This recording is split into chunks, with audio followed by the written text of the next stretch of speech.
So before we get started, this video was a request by one of the wonderful Subscribestar bros. And dude paid out the ass for it. He really wanted this video to be done, and it's kind of funny the lengths he went to for this review. Regardless, the show he picked was actually pretty fun.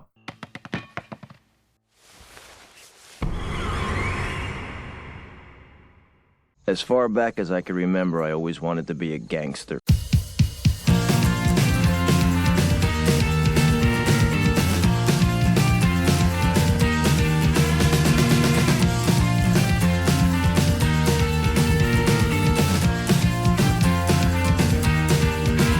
I got boulders on my shoulders, collarbones begin to crack. There's very little left of me and it's never coming back. There are certain things you ask of me and there are certain things I lack. The beginning we were winning, but now I'm just making up facts. What's it matter anymore if you believe the lies I tell? There's no meaning to the words, but we still sing these songs well. If we all left it alone, sure it'd work itself out fine. We keep playing with the numbers, we are running out of time. We are running, but you're a killer. And I'm your best friend. Think it's unfair, your situation. You say I'm changing, sorry I didn't know I'd stay the same. Could we talk about this later? Your voice is driving me insane.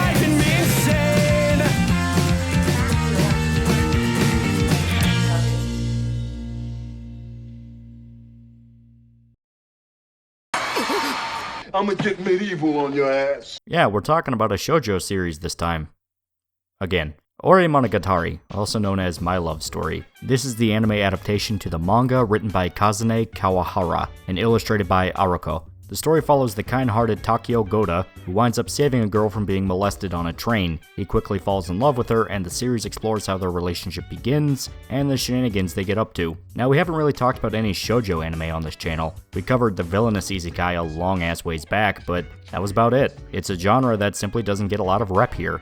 So let's try and rectify that. Now, I've explained the differences in the various manga age demographics more than once, so I'll keep it quick for those that don't know. All you have to know is that shoujo is the demographic focusing mainly on appealing to teenage girls, though that's obviously a simplification, because there's a lot of bleed over due to certain franchises getting popular or intentionally subverting tropes. So don't think this is like me barging into a toy store and reviewing Barbie dolls, it's not that simple. In fact, some shoujo series have gotten so popular that they've inspired other franchises.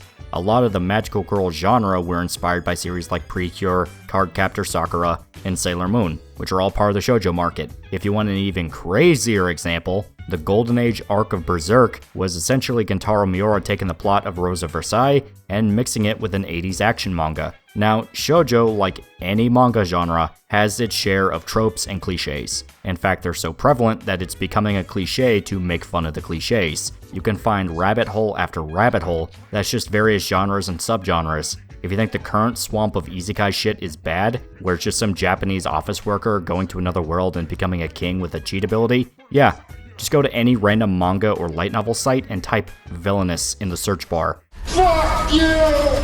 Yeah, it's a fucking deluge. In fact, Ore Monogatari is very similar in this regard, as it's sort of a parody / subversion of basic shoujo tropes. The basic structure of a shoujo story goes like this. You have basic girl McBasic. Your typically socially awkward protagonist that has trouble making friends, is kind of a loner, and has a crush on the coolest dude in school. I'm a pretty cool dude, and that's just the facts. Said coolest dude is usually a stoic or an ultra smart boy, a delinquent. Sometimes he just outright hates women. He's suffering from the fact that every girl in school wants him, but he doesn't want to be horny. He wants to be happy. But for some reason, he really likes the main character and pays attention to her. There's usually some kind of joke that the guy is super rich and buys everything for her, and she can't handle it. There's also usually a second guy that likes the main character, but he's too nervous to admit he likes her. A bully girl that's an over-the-top asshole just because she can be. If you've seen, like, any 90s romantic comedy, you pretty much have the structure of a shoujo manga. Of course, there are exceptions. Sometimes there's a terminal illness, or a kid is somehow related to the Yakuza, but shoujo tends to be very safe and fluffy. Hell, from what I understand, it's an actual rule that characters aren't allowed to smoke or drink. They have to go out of their way to make sure it doesn't happen. That's actually something that other anime also do, where they have to go out of their way to make sure their teenage characters get drunk off stuff that isn't booze, because they might actually get in trouble for it. It's to the point that one of the pre-Cure animes got in trouble for showing characters punching each other, because parents didn't like the idea of their daughters watching a show where girls were beating the shit out of each other. Yeah, it's fucking weird. It's especially funny when you factor in shonen and what they could get away with. I mean, hell, some stories are borderline porn, or, like Fist of the North Star, were fucking brutal. But once again, this is all just generalization, because there's a lot of overlap and there's a lot of in-betweens. Some stories can get away with other things due to what magazine they're with. It's all trying to break it down to be as simplistic as possible, instead of fully breaking down how all this works, because a lot of it does depend on what magazine, what manga is published in. Some might let you get away with literal murder, others will get pissy if you show so much as someone smoking, because you also have to factor in ages within the age demographic, such as, are you aiming for older teenagers or younger teenagers, because a 10-year-old probably shouldn't be reading Junji Ito, and a 17-year-old's probably going to roll their eyes at Precure. And frankly, this is a genre emphasizing swooning emotions and being cute over any sort of in-depth exploration of human nature. Not to say it doesn't happen, just that if you're looking for something like that, you're better off reading a seinen story. I would say josei as well, but most josei is basically just porn. I'm not even gonna lie. Shocker, the genre aimed at adult women has to be horny to appeal to adult women. Why do you think 50 Shades of Grey made so much money? There's so much porn! Well, what the hell are you doing looking at my private shit? What are you talking about? Private shit, Johnny? It was wide open. There were literally thousands of files! Now, despite all this, shoujo kinda is a lot like shonen, at least where it's about entertainment and knowing what your audience wants. And teenage girls typically want a simple enough story with fun characters, and less so much gunfights or torture scenes. You're not gonna see Joe Pesci threaten to bury a guy in the desert in a shoujo manga. Casino is so fucking good. Get this through your head, Get this through your head, you Jew motherfucker, you! You only exist out here because of me! Regardless, every genre has its exceptions, and Ore Monogatari does a lot to poke fun at the expectations that audiences have for these types of stories. The biggest one being the protagonist himself. Instead of being a homely teenage girl or Chad McThad type, Takeo is more of a schlub. He's a big, muscle-bound gorilla of a dude. He's not a handsome twink or looks like he belongs in a boy band. Dude outright scares women. He's also not the brightest, but he's a nice guy that doesn't give a shit if people think he's ugly. He just wants to do the right thing. Takeo is just a good dude, and his positive nature ends up being a pretty major aspect to his character. His best friend, Makoto Tsunekawa, by contrast, is much more of a traditional leading man to a romance story. He's handsome, level-headed, and all the girls want to confess to him all the time. But instead of being a rival or trying to kneecap his friend for his own gain, Makoto actually goes out of his way to help his buddy out. A big reason he doesn't have a girlfriend is because he can't stand to see any of his potential partners badmouth his best friend, which is some serious bro shit right there. That's some RRR level of loyalty. But they didn't fight the English together, so India still won that contest. Now, Takeo's love interest is Rinko Yamato. She's another case of the usual tropes of a shoujo protag being twisted around. While most others would essentially be a typical everyman, you know, a homely girl who's not like other girls while still being basically every other girl in existence, Rinko is a bit more ditzy and eccentric. She's not a complete moron, nothing like that, it's just that she's peculiar. Still, she's a nice girl who likes Takeo for who he is, and doesn't care that her friends think she's weird. In fact, Makoto is nice to her specifically because she's the first girl that didn't shit-talk Takeo. The anime focuses on Takeo and his budding relationship with Rinko, at first thinking that her liking him is just a misunderstanding, and instead assuming she likes Makoto, simply because he's never had that sort of female attention like that before. The handsome guy of the group is supposed to be one that gets the girls, not him. So yeah, guys, he's just like us. For real. For real, for real. Each episode typically revolves around the couple going out on dates, learning more about each other, and growing closer. It should go without saying, but don't go into the series expecting any depressing or grim subject matter. This is a pretty positive series about two people who care about each other, and the fun is seeing them get together. Now I say that, but there are moments where Takeo has to play superhero and save people from falling construction equipment or a fire. He's the literally me of anime protagonists, a goofy fuck who's autistic around girls, but he'll totally jump out a window with an explosion behind him. So, nice guys on the Ryan scale. I got a license to carry, motherfucker. Ever since your little visit the other day, this little baby's gonna stay right here.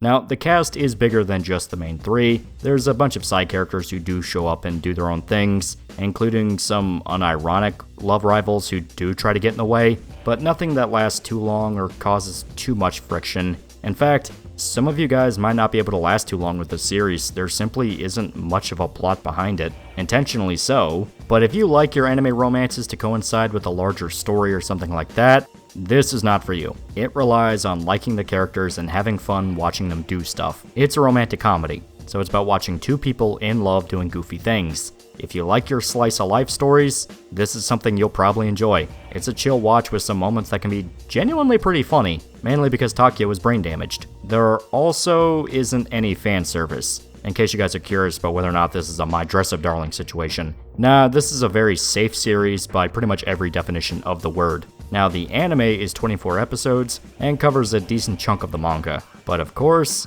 if you want the full story, you're gonna have to read. It's one of those where this basically acts as a commercial for it instead of adapting the full story, since it came out in 2015, so the chances of a season 2 are low, to put it lightly. But it's actually pretty surprising looking into how far of a reach this series got. The manga won awards, the anime was pretty successful, it even got a live action movie. I haven't seen it, but yeah, if you're a fan of the series, you can check that out. It does go to show that sometimes people like these low-stakes, positive-type stories. A cast of likable characters getting up to goofy antics. While it's not the most intellectually stimulating a material, at least it has fun with itself. Of course, this does apply to pretty much all slice-of-life type stories. You either get it and enjoy it, or you're bored shitless and want to watch something like Bastard or Gundam. It simply comes down to personal preference, though I will admit, as much as I can enjoy slice-of-life anime, Ore Monogatari has moments of getting pretty fucking schmaltzy, like to the point where I was kinda hoping for something to barge in and interrupt things. Not saying that Rinko need to be kidnapped by a cartel and Takeo go full raid on them, but a bit more of an actual conflict or struggle to break up the date scenes, you know? I can only hear how much these two like each other so many times before it gets tad repetitive. Let's get your ass back here! Not gonna lie, this probably isn't the best series to try and binge. By the end, it can feel like you should have skipped around a few episodes to save yourself some time. But that's just a personal thing. If you're a big fan of shoujo stuff, you'll probably soar through this series without much of a complaint. It's just that personally, I can only get through this series in bursts anymore, and it all started to blend together, and I started getting kind of bored, not even gonna lie. So it's probably a good idea if you want to check the anime out, to take it in bursts, maybe like 3 episodes at a time, instead of trying to slam through the whole thing. Otherwise, you might start getting burned out and just want to bounce. Now, while it is pretty cheesy and cutesy, the actual themes of the anime are pretty interesting. Mainly that it tackles things such as social stigma, self-confidence, and not judging a book by its cover. Takeo is a big dumb ogre who falls in love with a cute girl, but can't help but feel like he doesn't deserve her. That Rinko would be happier with a Prince Charming instead of a guy like him. You really feel for the guy and want to see him win in the end. Basically, I'm saying this is the anime equivalent to Shrek. That meme is completely dead, isn't it? We all don't meme Shrek anymore?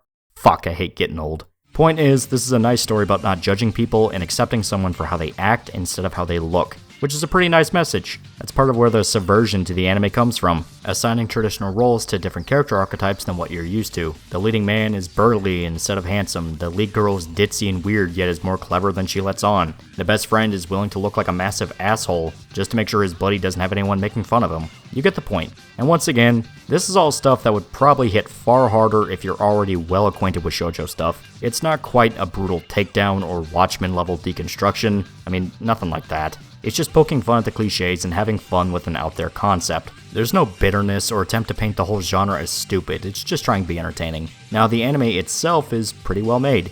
The studio behind it is Madhouse, and you already know that those guys do good work. The animation is clean and smooth, the humor has a lot of energy behind it. Madhouse knows what they're doing. The environments are very bright and colorful. To really hit home, this is a light-hearted series, which is something I actually really like about this studio. They know how to nail atmosphere. These guys can go from unsettling horror, to psychological thriller, to romantic comedy. Very diverse backlog, to put it lightly. And honestly, this is all I can say about Ore Monogatari. It's a very safe series to check out. Something that gives you a positive story, with likable characters, and a sweet romance. Sometimes a little too sweet, but that's why I said to take it in bursts. It's a palate cleanser in between watching something really grim or disturbing. I can't say it's a masterpiece or one of the greatest animes I've ever watched, but I definitely didn't hate it. In fact, I can see how some people might actually find something special here. It had moments of being genuinely entertaining, and in all honesty, the concept really does have something going for it, replacing the traditional leading man of a romance anime with someone completely out of left field. Hell, in a way, you could say a certain series is sort of like that, with its shoujo inspirations. Yes, I'm saying Berserk is a shoujo manga, and you're just not ready to have that conversation. The best writer of manga for women was a man, and I might just be saying this to piss off the women in the audience. All 3.5% of you. Anyway, that's all I have to say about Ore Monogatari. For what it was, I had a good time. I'll recommend this to people who find my usual recommendations a tad too intense, or if you like sappy romance stories, you'll probably like this. You can check it out on your anime pirate site of choice. It's 24 episodes, so it's a bit more of an investment to sit down and watch, but it's also just one season. Well, I guess it's technically 2 seasons of a show, since 12 is the usual now, but you get the point. You also have the manga and the live-action movie. The manga got to around 13 volumes before it wrapped up, so if you like the anime with the movie, you'll have plenty more to enjoy. But I think it's time to wrap things up, for good. Until next time, please remember to like, comment, and subscribe. See you guys.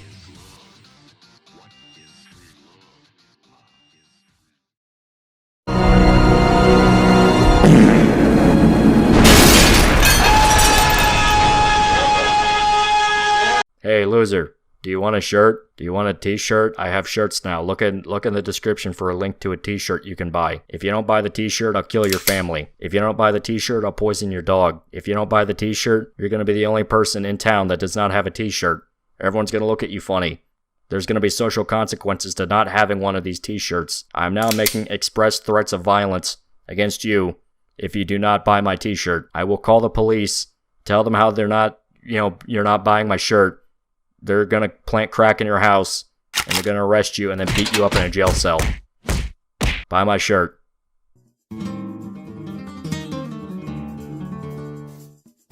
Con alegría, con alegría.